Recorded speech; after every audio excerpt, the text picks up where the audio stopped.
നമ്മുടെ കർത്താവ് ഈശോ മിശിഹായുടെ കൃപയും പിതാവായ ദൈവത്തിൻ്റെ സ്നേഹവും പരിശുദ്ധാത്മാവിൻ്റെ സഹവാസവും കൂടെ ഉണ്ടായിരിക്കട്ടെ. ഇന്ന് നിങ്ങളുടെ ആരുടെയെങ്കിലും ജന്മദിനമാണോ?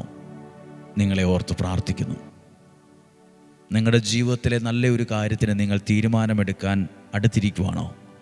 അനുഗ്രഹമാവും. ദൈവം പ്രസാദിക്കും. ദൈവം പ്രസാദിക്കും. രോഗങ്ങളും അപകടങ്ങളും ദുർമരണങ്ങളും മാറിപ്പോകട്ടെ.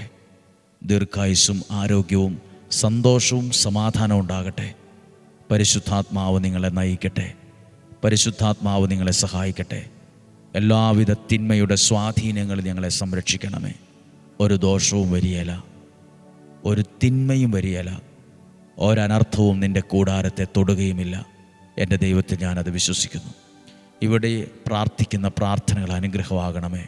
കൽക്കുരിശിൽ എണ്ണയൊഴിച്ച് പ്രാർത്ഥിക്കുന്നത്, മുട്ടിലിഴഞ്ഞ് പ്രാർത്ഥിക്കുന്നത്, നിയോഗ കൊന്ത ചൊല്ലി പ്രാർത്ഥിക്കുന്നത്, നിയോഗത്തിരി കത്തിച്ചു വെച്ച് പ്രാർത്ഥിക്കുന്നത്, എല്ലാ ശുശ്രൂഷകളും അനുഗ്രഹമായി തീരട്ടെ.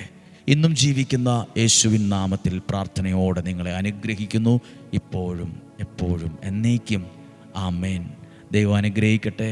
പുതിയ മാസത്തിലേക്കൊക്കെ നമ്മൾ പ്രവേശിക്കാൻ ഒരുങ്ങുവാണ്.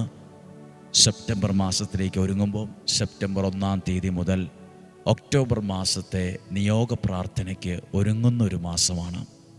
കൂടുതൽ വിവരങ്ങൾ നിങ്ങളെ അറിയിച്ചു കൊള്ളാം.